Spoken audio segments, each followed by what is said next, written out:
당신이 처음 발심하였을 때 나에게서 무슨 수승한 상을 보았기에 그렇게도 갑자기 세간의 깊고 무거운 사랑과 은혜를 모두 버릴 수 있었습니까?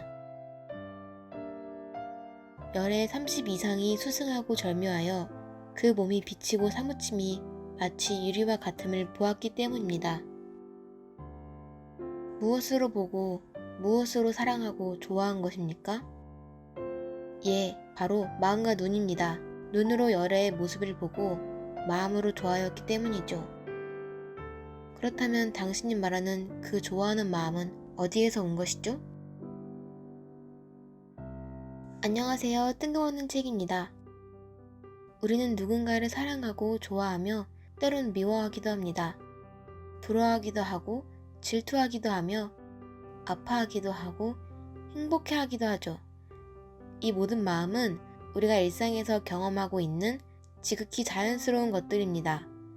그런데 이 마음은 어디에서 나오는 것일까요?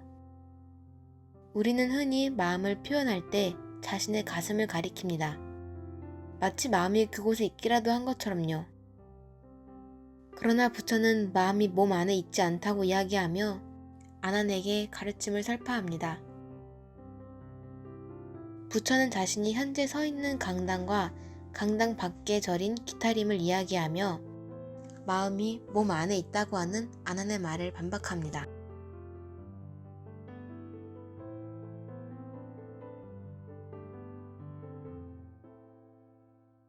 당신은 지금 강당에 앉아 기타림을 보는데 기타림은 어디에 있습니까? 강당 바깥에 있습니다. 그럼 당신은 지금 이 강당에서 먼저 무엇이 보입니까? 저는 당신을 먼저 보고 다음에 대중을 보고 그 후에 바깥을 바라봐야 비로소 숲과 뜰이 보입니다.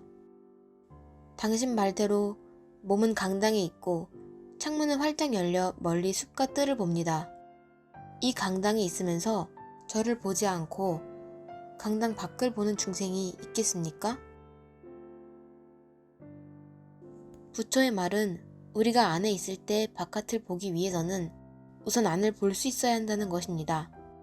만약 안에서 자신이 현재 있는 곳을 보지 못한다면 어떻게 바깥을 볼 수가 있겠냐는 것이죠. 마음 역시 이와 마찬가지로 만약 마음이 몸 안에 있다면 몸 밖을 보기 위해서는 필히 몸 안을 먼저 볼 수 있어야 할 것입니다. 그런데 우리는 지금 몸 안을 볼 수 있나요? 수술이나 초음파 검사, 모형 등으로 확인하는 것이 아닌 눈앞의 산물들을 보는 것처럼 몸 안을 볼 수는 없습니다. 신경세포는 물론이며 뇌나 간 등의 장기도 볼 수 없죠. 따라서 부처는 마음이 몸 안에 있다면 몸 안을 볼 수 있어야 하는데 우리는 지금 몸 안을 볼 수 없으니 결국 마음은 몸 안에 없다고 이야기합니다. 그런데 보는 것은 눈이 하는 일이지 마음이 하는 일은 아니지 않나요? 즉, 마음은 느끼거나 아는 역할을 하고 눈이 보는 역할을 하기에 굳이 몸 안을 봐야 할 이유가 없다고 이야기할 수 있는 것이죠. 그러나 부처는 눈이 보는 것이 아닌 마음이 본다고 이야기합니다. 물론 마음이 본다는 말은 마음에 눈이 달려있다는 것이 아닙니다. 다만 마음에는 보는 능력이 있는 것입니다. 부처는 왜 그렇게 말하는 걸까요? 다시 우리가 방 안에 있다고 가정해 봅시다. 문이 열리면 우리는 방 밖을 볼 수 있고 문이 닫혀 있으면 방 밖을 볼 수가 없습니다. 우리는 문을 통해서 바깥을 볼 수가 있는 것이죠. 눈도 이와 마찬가지입니다. 눈꺼풀이 열리면 우리는 밖을 볼 수가 있고 닫히면 밖을 볼 수가 없죠. 그런데 이걸 눈이 본다고 이야기한다면 문이 열리고 닫히는 것도 결국 문이 본다고 해야 맞는 것 아닐까요? 그렇기에 부처는 방 안에 우리가 문을 통해 방 밖을 보듯이 몸 안의 마음이 눈을 통해 몸 밖을 본다고 이야기하는 것입니다. 이제 아난은 몸 안을 보지 못하는 이유를 찾아내 더 구체화하여 이야기합니다. 몸 안과 몸 밖을 연결하는 곳, 바로 눈의 뒤에 마음이 있다고 하는 것이죠.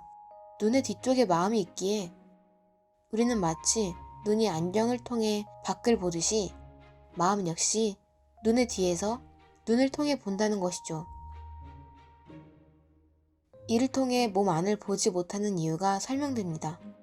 마음이 눈의 뒤쪽에 있기에 몸 안은 보지 못하지만 눈을 통해 바깥을 보기 때문이죠. 그러나 이 비유대로라면 눈은 안경이고 마음은 눈이기에 우리가 안경을 볼 수 있듯이 마음도 눈을 볼 수 있어야 합니다. 하지만 우리는 거울로 자기 자신을 비추지 않는 이상은 자신의 눈을 볼 수 없죠. 그러자 아나는 마음이 몸 안에 어두운 곳에 있기에 눈을 뜨면 몸 밖을 보는 것이고 눈을 감으면 몸 안의 어둠을 본다고 말합니다. 그렇게 생각한다면 앞서 안경의 비유를 굳이 꺼낼 이유가 없고 마음이 몸 안의 장기를 보지 못하는 이유도 설명되죠. 그러나 부처는 어둠이 시각의 대상인지를 물으며 반박합니다. 어둠을 본다면 어둠은 시각의 대상일까요? 다시 말해 어둠은 우리가 볼 수 있는 대상인가요? 만약 볼 수 있는 대상이라면 어둠은 눈 앞에 있는 것이니 그럼 어둠은 몸 안에 있지 않게 됩니다. 또 어둠이 볼 수 없는 대상이라면 애초에 어둠을 본다는 것이 성립되지 않죠. 지금까지 마음이 몸 안에 있다, 눈의 뒤에 있다, 몸 안 어두운 곳에 있다는 세 가지 논증을 살펴보았는데요. 아난의 주장을 하나씩 반박해 가므로 부처는 마음이 몸 안에 있지 않다고 이야기합니다. 그렇다면 마음은 몸 밖에 있는 것일까요? 결론부터 말씀드리자면 마음은 몸 밖에도 있지 않습니다. 그렇다면 도대체 어디에 마음이 있다는 것일까요? 이에 대한 대답은 다음 영상을 기다려주세요.